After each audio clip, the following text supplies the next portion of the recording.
Oh, the horror, the carnage. I should go in acting. The horror, the carnage. Mega Core Magnetizers strewn everywhere. This is going to be a short one. This is like a stupid short one. Because I mentioned the other day I got 1x16 bricks. Not Technic bricks. Not 1x8s. Again, I'm not going to revisit that whole... Really? I couldn't remember that I had 1x16 Technic bricks to put in here. But anyway, I used 1x8s instead.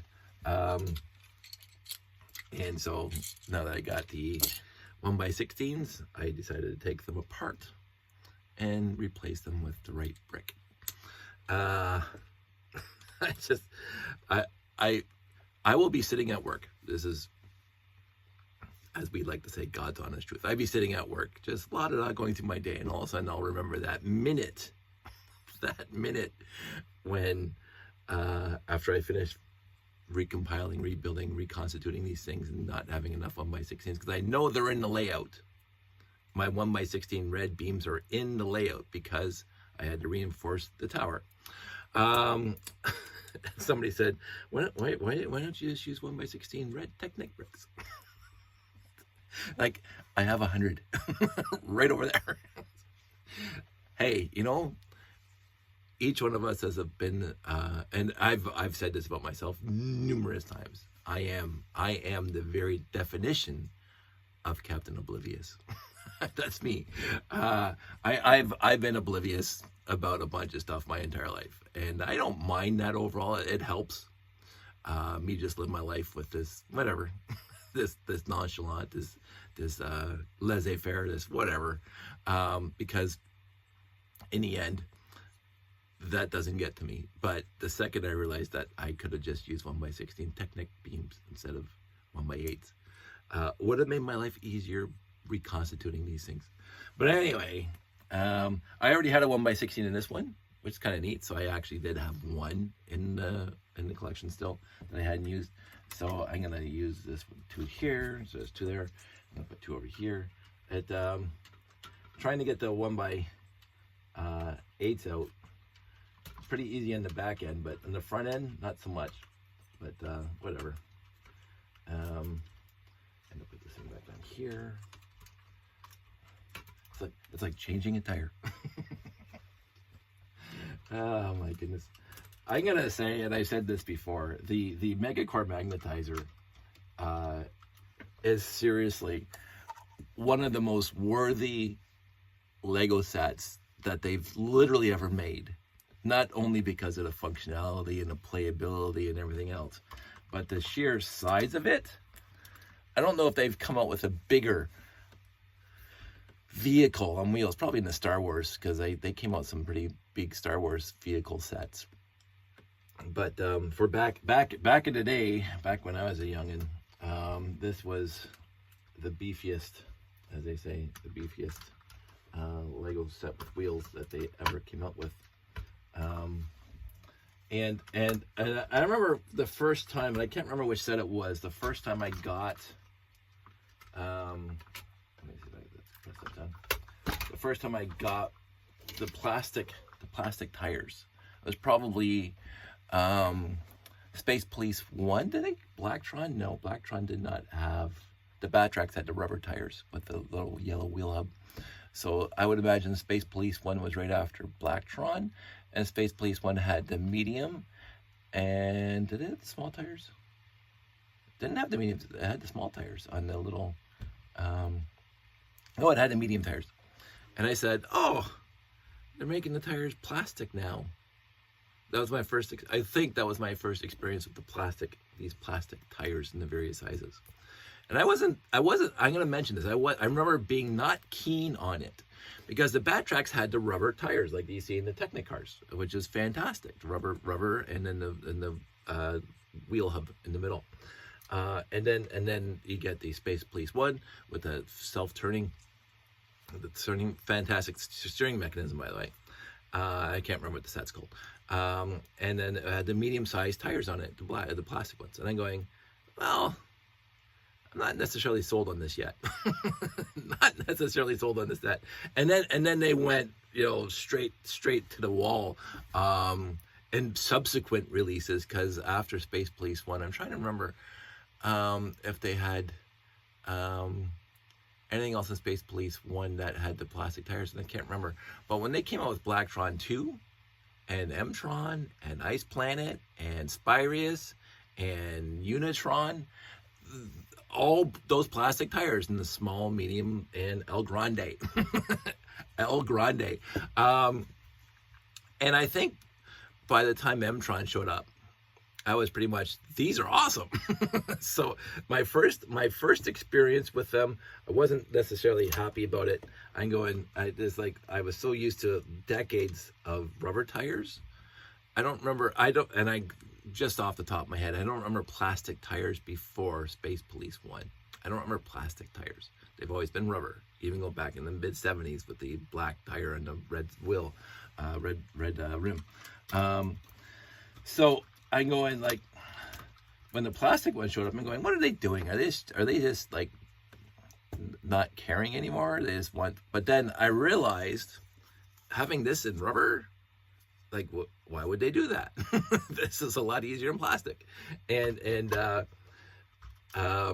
then the small ones, and the white and the black and like all the various colors, like I absolutely adore them now. Like the Ice, the Sat 5 and Ice Planet is in my top 5 favorite sets of all time, and it has like 10 of them. I think there's 10 of them. I think it's 5 sets of tires on that thing, 4 or 5. I love that thing, and I love the tires on it. And I have, I mentioned this years ago, but people haven't seen it. When the Brick Shack, I went to the Brick Shack one time, and I was on the Brick Bar, and is it supposed to be in there? I think it's supposed to be in there. I was in the Brick Bar, and I was, it's supposed to be there.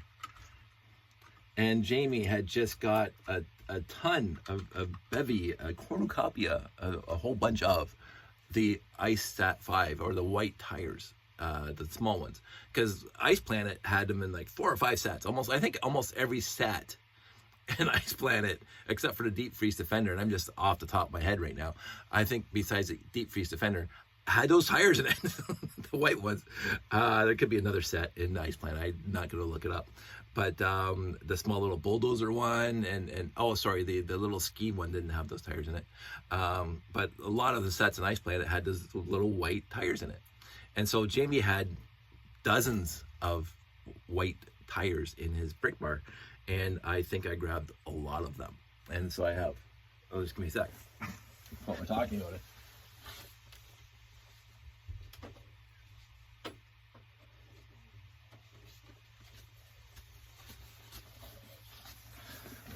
This is my 1 bin of tires, the plastic tires.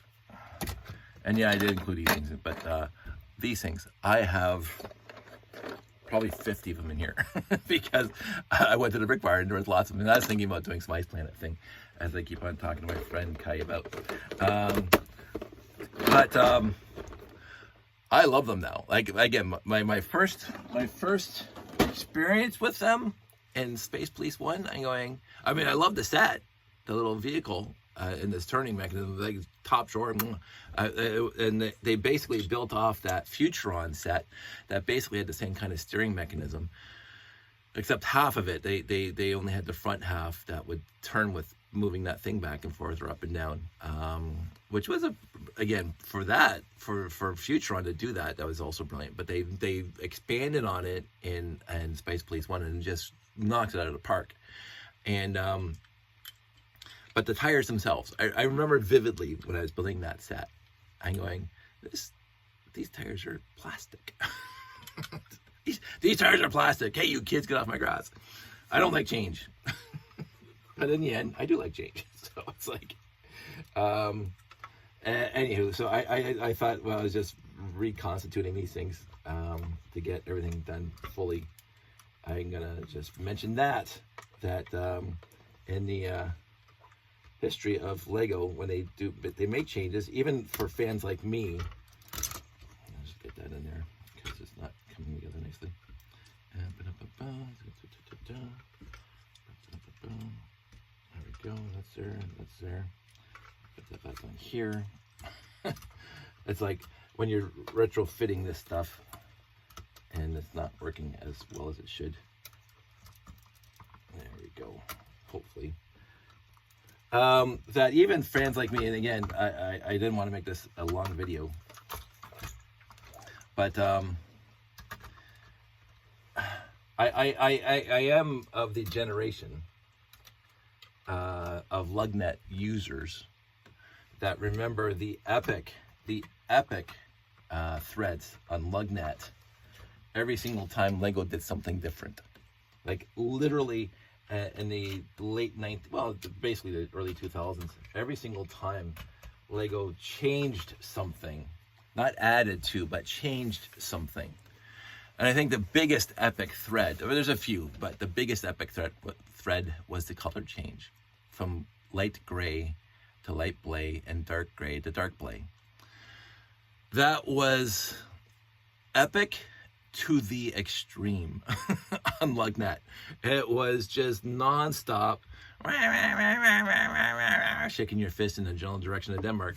And that made that epic thread. There was one epic thread, one epic posting by somebody. I wish I could find it again. It was just the most brilliant thread ever, because he went into every single change that the writer could remember in our generation, because we grew up in the 60s and 70s. Us old people, kids, get off my grass.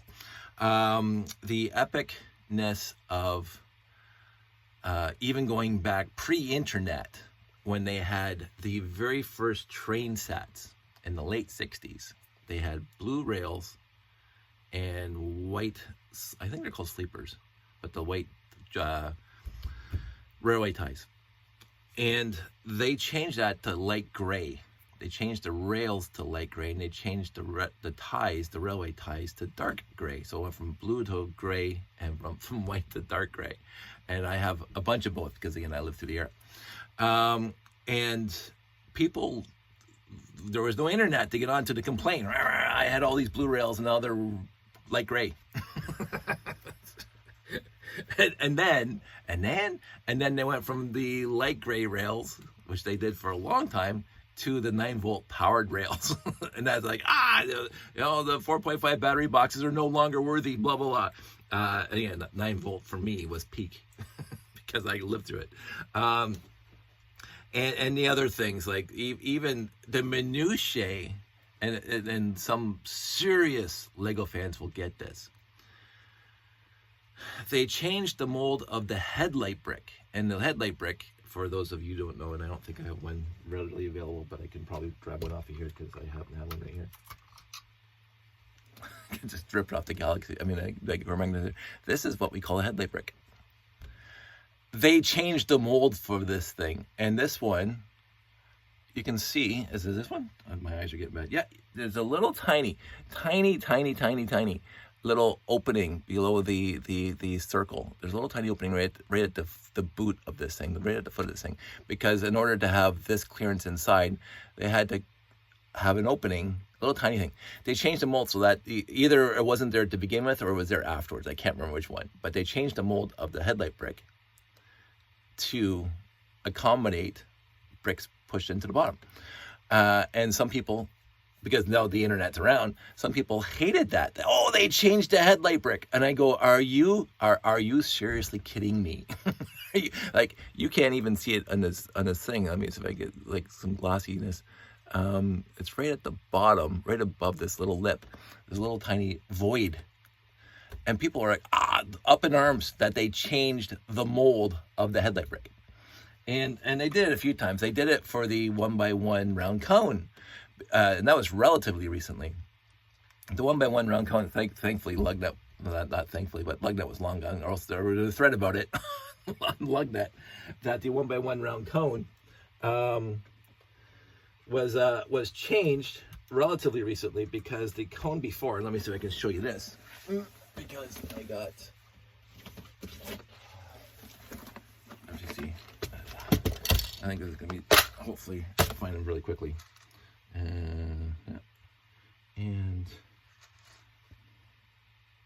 Yeah. So the 1x1 round cone is trans red. it was smooth gradient to the top stud, and then it just went to the top stud. So there's no lip there. And so this was the cone for since the 80s, since the early 80s. I think the cone came out even in the classic space, because it's in my 6985, the cones.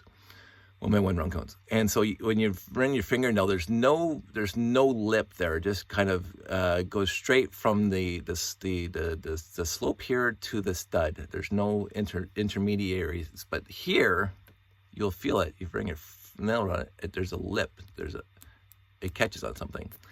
They did that relatively recently. I'm not sure if it's 10, 15 years ago, but it wasn't the 80s. They did that relatively recently. And people noted it. Online, not in lug nut, because nobody's using lug nut anymore, but people noted that they changed the mold from this where there's no lip to this where there's a lip, and they had justification for it. Because if you're pushing a brick onto this stud, there's nothing to stop the stud. If you push hard enough, it's going to go in the cone and it's going to split the brick, because it's just like it's like a wedge now. It's like a wedge. So you press down hard enough, you're gonna, especially if the brick is softer or more brittle or older, you're gonna break the brick, because this thing is like an axe now. It's got a wedge to it. Whereas this thing, since it has that little lip there, it stops at the lip, and you can't push it down anymore. You can't, unless you push really, really hard. But so they made the change after decades. They made that change to the 1x1 round cone brick, because they didn't want bricks to break. And I thought, nicely done. And in the end, from like more than a foot away, nobody can tell. Literally, nobody can say, hey, that cone has a lip on it and that cone doesn't have a lip on it. Nobody in their right mind is looking at the cone to see if it has a lip on it. For it doesn't have a lip on it. Even though from my generation, the cone's been around since the early 80s. Right, and they just changed it in the 2010s, I think. I don't know how long ago, but it was a long time without the lip, and now it's been with the lip. But the headlight brick, I remember being on LugNet, and people were yipping about that the void was there on some of them, and that's why. And I'm give and take on the Bricklink stance on this, because Bricklink, when it was run by fans, they get down into the minutiae of the various mold types. And that's why I keep on saying when I talk about the 1x2 plates with handles, or the pew-pews that are in front of spaceships, the 1x2 in 1978, the handles were longer, they were thicker, and they were centered with the side of the 1x2 plate. Whereas in the 1982, I believe it was, they moved the handle down, so it's 3/4 of the way down the side of the plate. It was just 2 studs long instead of 2 1/3 studs long, and it was the same diameter as the antenna, and it could fit into a minifig stand properly. So that's why you have Type 1 1x2 with handle, and Type 2 1x2 with handles, which was the way you sold them on Bricklink for literally ever. So if you wanted the 1978 version, you could just search for Type 1 1x2 with handles and get that plate, that part. Because if you're reconstituting a 928 or a 924 or a 918 or a 926 or anything else that had the 1978 Type 1 with handle, you want that specific piece if you're that kind of fan. And so I don't mind that kind of effort put into it for people who want that kind of effort put into it. I think those people who get down into the minutiae, the era, I call it era-specific bricks, they got like the waffle plates, that's era-specific. So if you want to reconstitute that set to be 100% era-specific, you want the 1x2 Type 1 handle. 1x2 brick with plate with handle, Type 1. If you don't care overall, you just get undefined. And so Bricklink back in the day had, when a seller is putting their pieces up there onto Bricklink to sell, they would either say this is a Type 1 1x2 with handle, a Type 2 1x2 with handle, or undefined, which that means that I, as a seller, I'm putting no effort into determining whether it's a Type 1 or Type 2, and you get what you get. and then the threads start. Well, I want to buy this because I want to buy these 1x2 with handles off of that Bricklink store because they're the cheapest. But I want to know if it's Type 1 or Type 2. No, you don't get to do that to the seller. If you want it for that money, then it's undefined. if he's labeled as undefined, don't go asking that seller whether or not it's type 1 or type 2. Because if they wanted to let you know if it's type 1 or type 2, they would let you know if it's type 1 or type 2. This is honestly, I don't know why. I don't know why. And for me, this is where I get my backup. It's the avarice, not avarice. It is the, what's that? The Karenness. It is the, if you want specifically the type 1, then look for the type 1. There are sellers out there that have the type 1 handles and they label it as such type 1 handles, and therefore you're going to get it for type 1, and they're more expensive than the guy who does it undefined, because defining it takes more effort and they want to charge you for it. So if you go undefined, type 1 or type 2, it doesn't matter, to the person selling it, and they're not going to look into it for you. If you demand that they tell you what it is, then you've lost the whole point of the thread. It's that you are being overtly, I don't know what the actual word is. There's a word in my head that keeps on disappearing. You are demanding things that are not yours to demand. I guess that's the easiest way of putting it without using the proper word. And I've gone on Bricklink. And again, I mentioned to you guys on this channel that I reconstituted 10 928s right now. I could have done more today, but I let the lot go. That's a whole other story.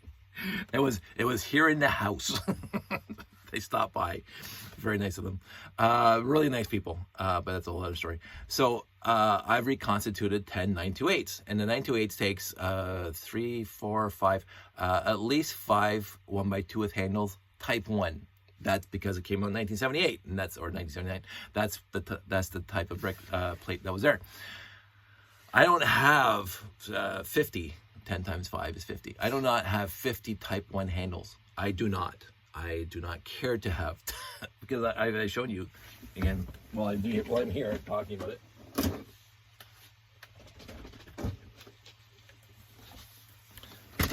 I love the Jeff VWA sorting. Anyway, you can see in this whole bin right here, this whole side are 1x2 plates with handles.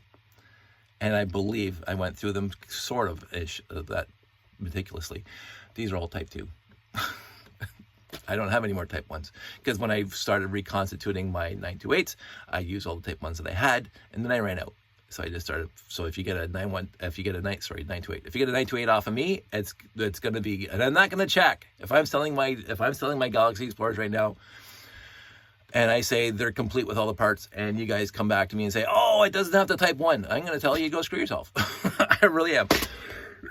I am not putting the effort into that. It has a 1x2 plate with handles. Again, if you want to come over and have a look before you buy it, knock yourself out. I'm not putting that kind of effort into it because I don't care. To me, when I'm looking at my layout and I see 3 Galaxy Explorers in my layout, it doesn't matter to me if they're type 1 or type 2. To me. To other people who are meticulously wanting that, it bothers them, and that's perfect for them. I will not fault them to not want a type 1 handle in their Galaxy Explorer. I do not care. I do not care for that. I just wanted them to look complete. So I did not go on to Bricklink and order a whole bunch of type 1 handles to finish my Galaxy Explorer with type 1 handles. I didn't. I have, I think, half of them that are with type 1 and half of them with type 2. I'm not noting. I don't know right now, and I don't care to check. It doesn't matter to me in that regard. But for those who it does matter to, all the power to you, and I'm going to back you up because I really do appreciate that kind of fan. But that kind of fan in and of themselves, for them, it's a perfectly legitimate want or desire to have that. For them to come to me, if I'm selling my Galaxy Explorer, to say, I want to make sure it's type 1. Dude, you don't get that from me. You don't get that from me.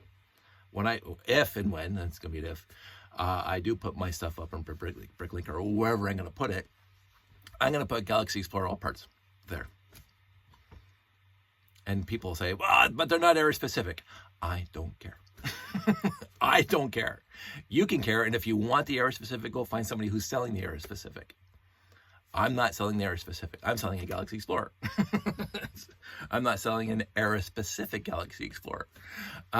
Because it's like, if you go through half my builds and you get like a regular plate or a regular brick and you look at it like a 1x6 plate or 1x6 brick, there may be some holes in the little tiny, what do you call that thing? Pip, whatever. Because I just go into my collection, I grab a 1x6 brick. I don't look at the bottom and verify that it's solid or with a little tiny drilled out hole to save plastic. I don't do that because it's a 1x6 brick or it's a 1x6 plate and it's the right color. So that's all the effort I'm putting into it. They're all, you can see they're all the right colors. They're all the right colors here. But some of these pieces are going to be from 10 years ago. If it's like a 1x4 plate, they're going to be from 10 years ago or even 2 years ago.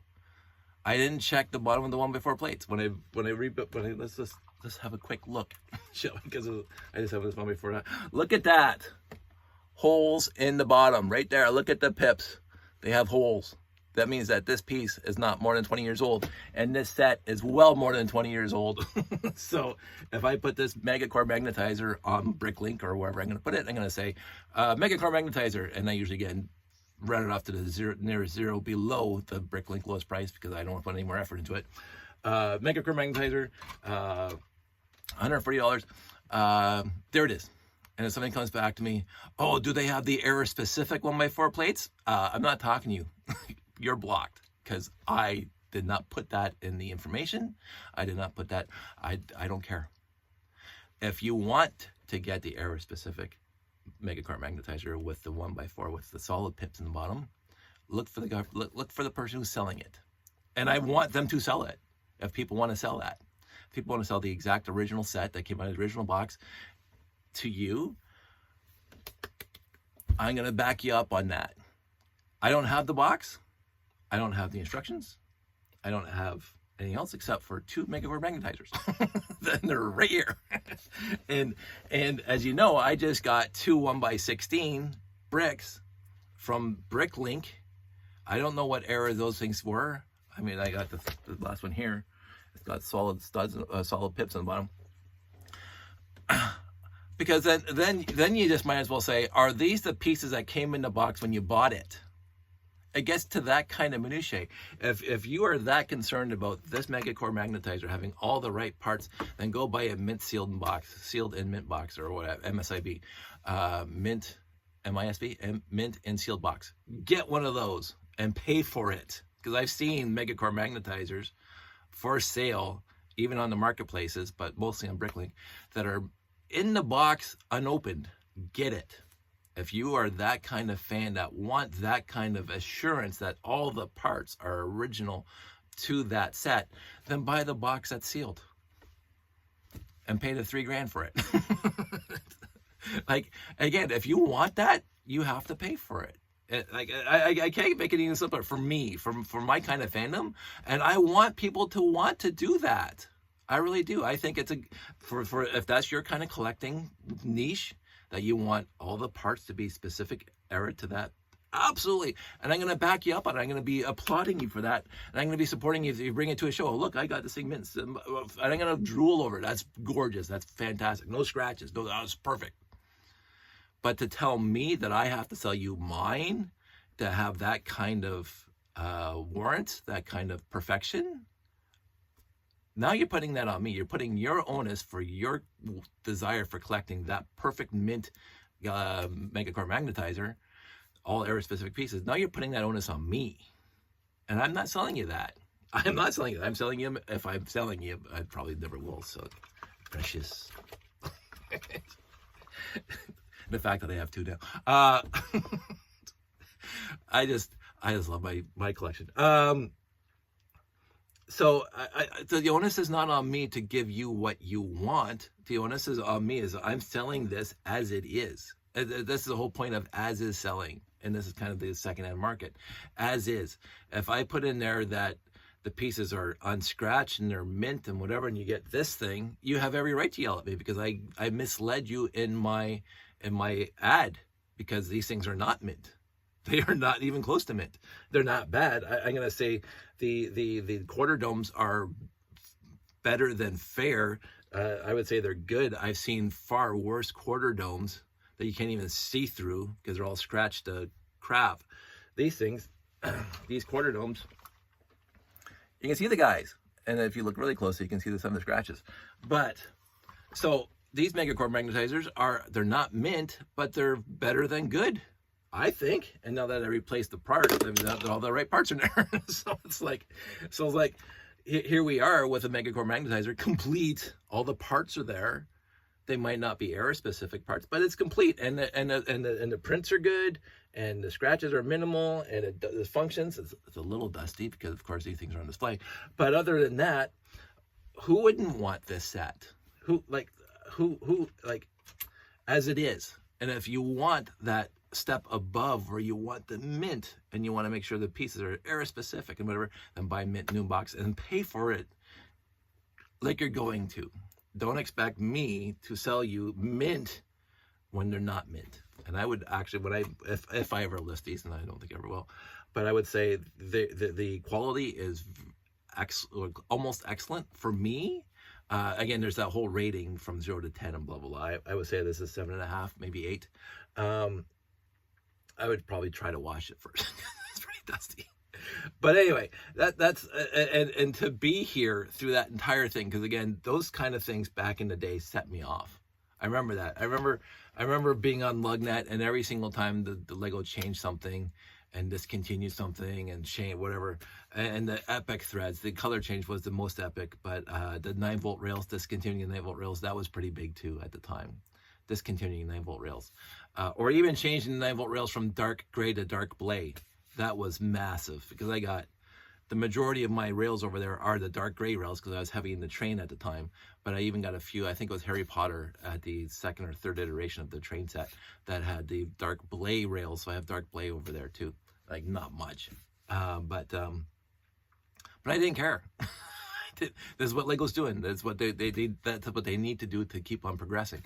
And so I tried to understand all sides of the situation that Lego has to continue to produce product that's cost effective and whatever they can do, and then us fans have the ability to take it or leave it. And I've left stuff, and that brings me to, I don't know if I'm going to go into this right now, but I mentioned I got a used lot just last week, $25, and I reconstituted like 3 things. It was fantastic. Anyway, mention that there was another lot out in Welland, and actually even got into our channel, our Facebook channel, messenger group.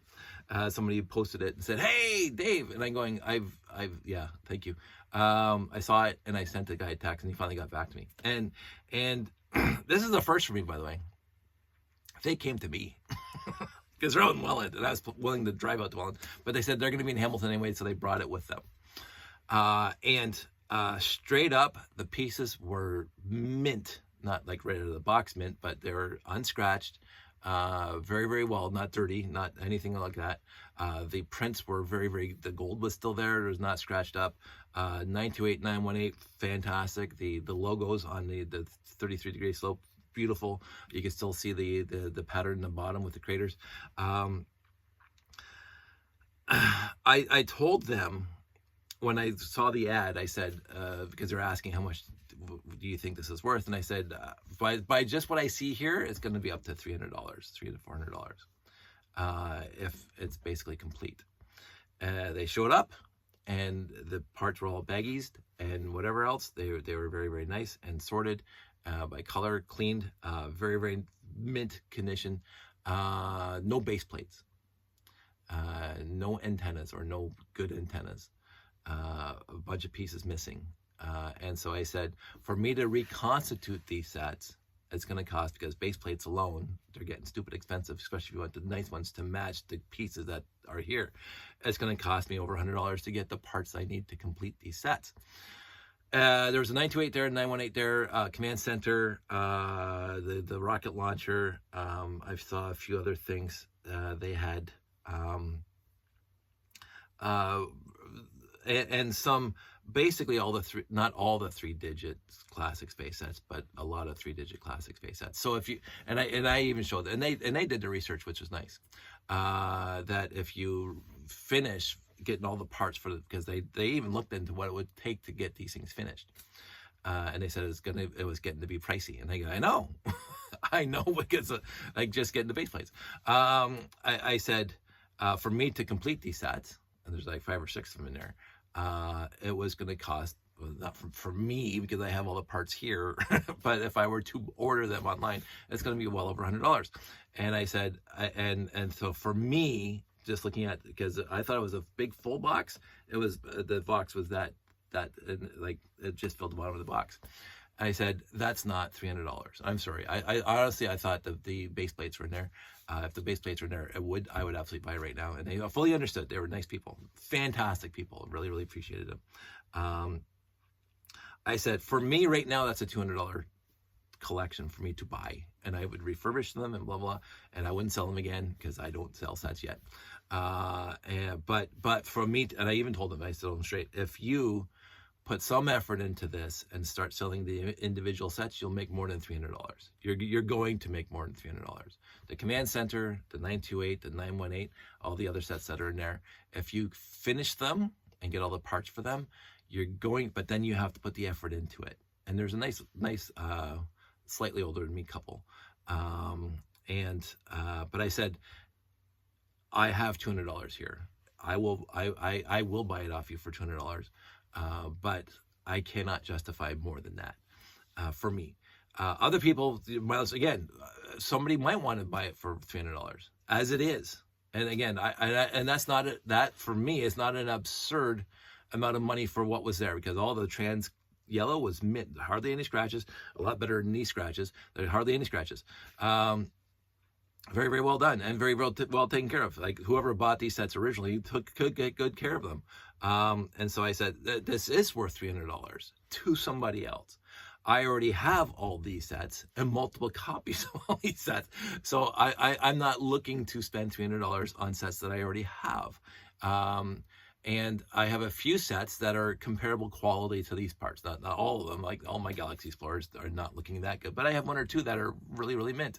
And so I could not justify for me to spend $300 on this set. Now, that said, and I told them, I said straight up, you can leave that ad up there and you may get $300 for that.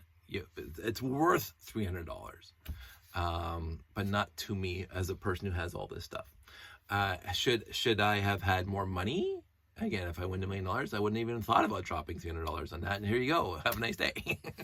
And then had fun down here making videos about it. I was looking forward to that. I was honestly looking forward to reconstituting these sets because there was a bunch of them in there, and not just classic space, like all mid-70s sets. They even had the boat hulls from whatever. I was looking forward to it, but again, I'm also at that point where I don't need it. I do not need another Galaxy Explorer. I want another Galaxy Explorer, but I do not need another Galaxy Explorer. So I said to them, I hope you get what you're looking for this. And I said, they're really nice and very understanding. I really thank them profusely for stopping on by. They were in Hamilton. They stopped on by. It saved me a trip out to Welland where I had to what I have to say. And I would say if I drove out to Welland and I saw it, I probably would have given them the $300 because it said it's worth my trip out there. But whatever. I don't know. But I said to them, look, if you're in 6 months from now and this thing doesn't move and you're sick of tripping it over in the hallway because it's I'll gladly make the trip out there.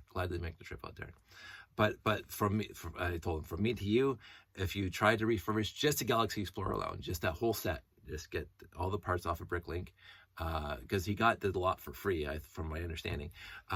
If you on Bricklink and you get all the parts and refurbish the Galaxy Explorer, that's $300 there.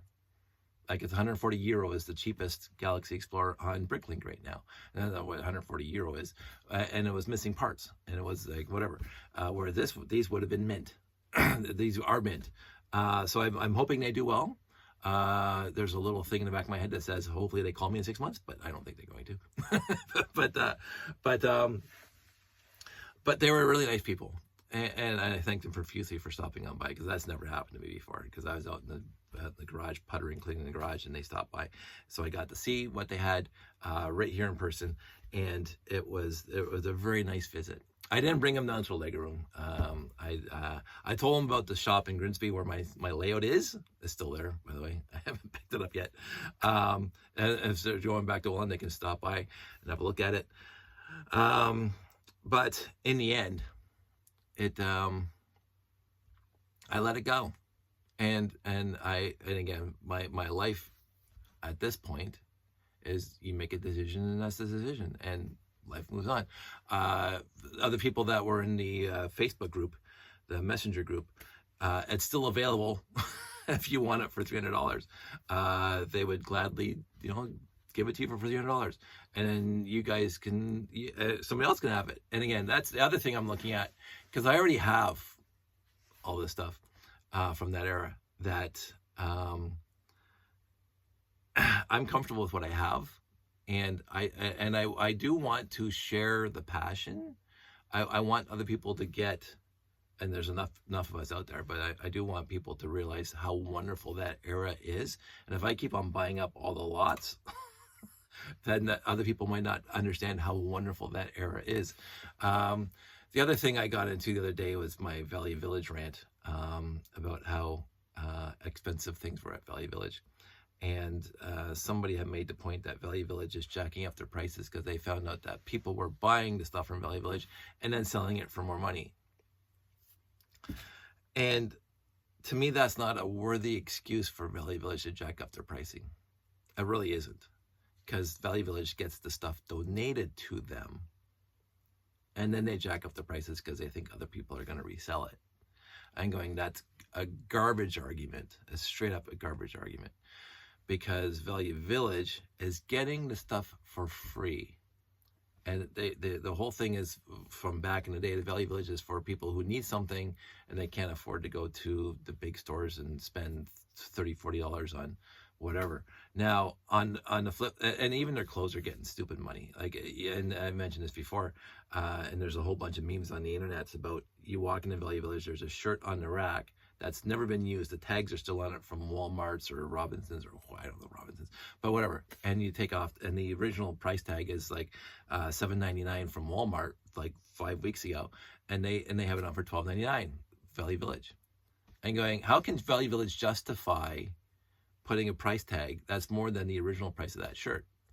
Like, forget the stuff that 98% of it's used, and so it should be cheaper anyway. People are not going to Value Village for getting the high-end stuff to look high-end. They're getting stuff because they need it. Now, do you need Lego? No. But $20 a bag for minifigs, for 4 minifigs that are really used, I'm going, you guys are absurd. It is an absurd thing. Oh, but people might resell them. You don't care. When people buy something off you, they have the privilege of, when they buy it off you, to do whatever the beep they want with it. When I go into Home Depot and I buy a piece of plywood off of them, they can't tell me what I'm going to do with that piece of plywood. I could turn it on, put it on Marketplace for $50. They can't stop me from doing that. So Value Village saying, oh, but they might resell it. That's not your issue. They paid for the privilege of doing with whatever you sold them. It's now theirs. And I mentioned this before in my little rants about the other things. When somebody buys something, the transfer of ownership from the person selling it to the person buying it, whatever happens after that has nothing to do with the person selling it. Whatever happens after that has nothing to do with the person selling it. As the buyer has now bought the privilege and the responsibility, the privilege of doing whatever they want with whatever they bought, as long as it's legal. So Value Village has no high horse here. Zero high horse.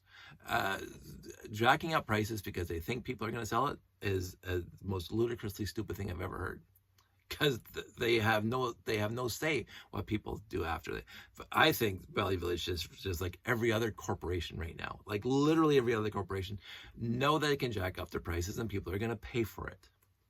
Like it just seems after COVID, the entire capitalistic society, the upper echelons of capitalism, the CEOs and the owners have just realized that people are going to pay anyway, so we can jack up the prices. It's across the board. Has nothing to do with the government. It doesn't matter. And I'm not going to get into conspiracy theories. Our high pricing right now has literally nothing to do with the government. Literally. Oh, inflation. Nope. Irrelevant. We had high inflation back in the 80s. We had 23% mortgage rates in the 80s. I lived through it. I didn't have a mortgage at the time because I was in high school. We lived through it. The pricing of product didn't go up because of high inflation. It really didn't. Not as stupid. Not as stupid as it is now. Corporations, the CEOs are walking with, and just you read the paper daily, record profits across the board. Record profits. When I hear record profits, record net profit, not record gross profit, record net profit, it's all the people are just price gouging because they can. The end. Stop blaming the government. Can the government do something about it? I don't know. I don't know, but I can guarantee you all the money in my pocket against all the money in your pocket, that whatever government's in there, they're not, they what can they do? Hopefully they come up with something, but the pricing that we're paying now, nothing to do with them. Absolutely nothing to do with them. If you are not reading the paper and watching the news daily when they say record profits here, record profits there, the CEO of whatever company walked away for $5 billion. You look at the course of events over the last 40 years, from the price, the disparity in wages between the person working on the floor and the person working at the top of the office, and what it is now, and you blame the government for that. You are buying into the absolutely ridiculous crap pushed by politicians in order to get elected. That's 100% what you're doing. You're a low information voter. 100% low information voter who is just kowtowing to the person who's trying to incite you to be against the current government so they get themselves elected. That's all they're doing. They're all trying to get you pissed at the current government in order to get the other person elected. And they're going to sit there for 4 years or 5 years or how long. And they're not going to do a damn thing, because the people who got them there are the CEOs that donated money to them. It's as simple as that. They know where the money is. Anyway, that's my end rant. These are done. Yay. And it was a good day. I let stuff go. I'm feeling really good about it. And I'm hoping, what I'm really hoping, is that they sell that lot to one of my friends who also heard about this. And my friends get to do what I get to do on a regular basis, which is refurbish, reconstitute sets. It'd be awesome, because I get to watch their videos and watch them reconstitute sets that I absolutely adore. And then they can talk about that until the cows come home, and I'll be watching. So, but if I get a call in 6 months, I'm hopping my car, start the car, and I'm going to drive immediately to Welland and pick up a used lot. But I'm going to keep my eyes open for other used lots. Yeah, so that's it. That's all. Everybody out there, long and prosper, and talk to you soon.